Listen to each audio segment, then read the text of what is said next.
Olá, irmãos, eu sou Elias, aqui da igreja em Boa Viagem, Recife, e chegamos hoje no capítulo 23 até o capítulo 25 na nossa leitura diária do livro de Atos.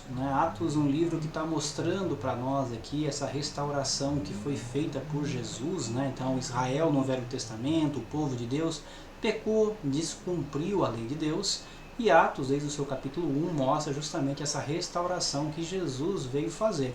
Agora somos a igreja, nós somos o povo de Deus. E Atos está mostrando o crescimento dessa igreja, a pregação, o alcance desse evangelho, que foi inicialmente pregado aos judeus e posteriormente pregado a todo mundo, inclusive chegou até nós hoje. Aqui no capítulos 23 em diante do livro de Atos, podemos pegar alguns pontos importantes. São grandes capítulos contando a história aqui, desde essa prisão final do livro de Atos de Paulo. Daqui, dessa prisão que ele está tendo na região da Palestina, ele vai ser levado até Roma, aonde vai contar até o final desse livro justamente sobre esses momentos. Uma prisão ali inicial na Cesareia, aquela capital, na região marítima ali de Israel, e de lá ele vai andar para Jerusalém, dali ser levado até Roma no final da história, aonde o livro termina justamente nesse ponto. O livro de Atos vai terminar falando aí de Paulo lá realmente em Roma. Então, no capítulo 23, no versículo 6, vai dizer assim: sabendo Paulo que uma parte do sinédrio se compunha de saduceus e outra de fariseus, exclamou: varões, irmãos, eu sou fariseu, filho de fariseu. No tocante à esperança e à ressurreição dos mortos, sou julgado. Então havia uma instabilidade ali entre os partidos, entre os grupos religiosos nos dias de Jesus, nos dias de Paulo, principalmente entre saduceus e fariseus. Esses homens aí tinham divergências na interpretação da Bíblia. Inclusive os saduceus normalmente acreditavam mais nos 5 primeiros livros, os livros da lei, do que no restante. Os fariseus já não tinham essa distinção, acreditavam em todo o Velho Testamento como escritura. Então uma das coisas que eles divergiam justamente foi na questão da esperança e na questão da ressurreição. Os saduceus eram meio céticos nesses assuntos. Os fariseus já acreditavam nisso. Então Paulo colocou-se aqui como fariseu, que ele era realmente um seguidor desse grupo religioso, e vai causar um grande problema aqui. E de forma habilidosa ele acaba saindo desse julgamento aqui feito pelo Sinédrio. O Sinédrio é um grupo de anciãos ali juntando fariseus e saduceus, e eles acabavam regendo a parte religiosa e política também dessa região da Judéia e de toda a região ali onde os judeus estão vivendo nessa época. Por mais que um romano quem governava, o romano permitia que os próprios judeus se organizassem, desde que não criassem tumulto com eles. Os romanos estavam ali para zelar pela paz. Mas aqui Paulo cria uma grande vozearia entre eles, uma grande confusão entre o próprio grupo do Sinédrio. Mas importante, porque essa realmente é a mensagem de Jesus. Paulo não fala nenhuma mentira. Paulo está dizendo realmente, olha, a mensagem de Jesus tem a ver com esperança. A mensagem de Jesus fala sobre ressurreição de mortos. É essa esperança que nós devemos viver. Devemos esperar realmente a vinda de Jesus, para que possamos ser ressurretos junto com Ele e ser levados para a eternidade, ressurretos para a vida eterna. Essa mensagem de Jesus que o Evangelho vai mostrar, e também aqui no livro de Atos vai estar mostrando para a gente. Lá no livro de Romanos vai mostrar um pouco sobre isso também. E a impressão que nós temos é que a esperança que o cristão tem é o que vai mover a fé dele para que ele possa resistir todas as dificuldades possíveis. Paulo aqui está numa grande dificuldade.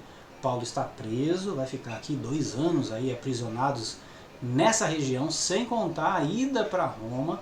Então uma vida de muitas dificuldades, uma vida de muitas perseguições, muitas aflições. E como é que se resiste isso?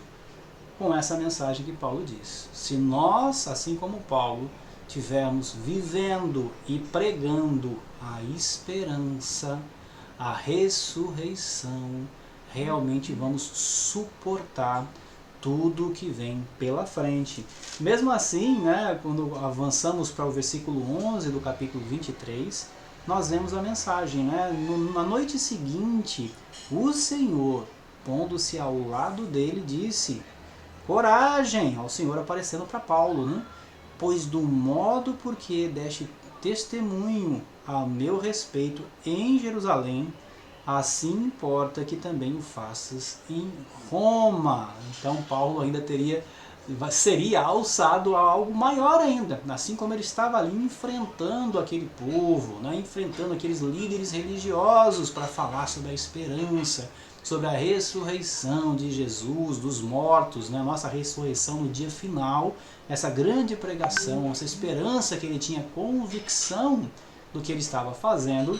Agora Paulo é chamado por Jesus, pelo próprio Jesus, diz assim: olha, você vai chegar lá em Roma mesmo você vai ter que pregar a mesma coisa, né? Essa esperança na salvação de Jesus, que Jesus pode dar, dessa vida eterna, né? Que Jesus vai dar a todos quanto estiverem seguindo. Mas a mensagem de Jesus é coragem, precisa ter coragem para poder pregar sobre essa esperança, precisa ter coragem para poder pregar sobre a ressurreição dos mortos. Mas os judeus não ficaram satisfeitos com o que estava acontecendo, depois daquele tumulto ali que foi criado no Sinédrio, que momentaneamente livrou Paulo ali da mão deles, né? Mas a gente vai ver que eles estavam armando uma cilada, queriam pegar Paulo e matar Paulo mesmo, assim como fizeram com Jesus, né? Tentaram por várias vezes também. Agora com Paulo a mesma coisa, né? Realmente essa reação adversa, essa perseguição é constante no ministério de Paulo, ao ponto aqui dos próprios judeus quererem matá-lo, né? Então, realmente há uma cilada aqui a partir do versículo 12 desse capítulo, né? Começa a ter uma cilada, querendo armar contra isso, né? E descobrindo essa cilada, no versículo 15, foi notificado ao comandante, juntamente com o Sinédrio, né, presente, que estavam ali, para ser investigado de forma mais acurada a causa, porque Paulo realmente estava sendo julgado de forma injusta, né? Aqui está dizendo, olha, realmente, analisando direitinho, nada que Paulo fez é justificável para a pena de morte e nem para prendê-lo, né? Lendo esses capítulos a gente vai ver isso, né? Não é justificado, realmente é pessoal contra Jesus. Paulo está sofrendo uma perseguição contra a mensagem de Jesus, contra essa mensagem de esperança, contra essa mensagem aí da ressurreição dos mortos. Essa é a reação dos judeus, né, de muitos judeus que não estavam aceitando, esses líderes do judaísmo aqui, que não estavam aceitando a mensagem de Jesus. E por isso que o próprio Jesus aparece para Paulo e diz: coragem, coragem, porque assim como passa aqui, você vai pregar esse evangelho, essa mensagem lá em Roma. Então, aquele que prega a mensagem de esperança, essa mensagem de ressurreição, precisa ter muita coragem. Por quê? Porque mesmo de forma injusta vai ser perseguido, vai ser maltratado, né? Assim que acaba acontecendo. Até mesmo no versículo 29 aqui, do capítulo 23 ainda, nós temos aí a mensagem de Cláudio a Félix, né? Cláudio Lísias aqui. E no versículo 29, lá no finalzinho, está dizendo: nada, porém, que justificasse morte ou mesmo prisão, né? Como eu falei, né?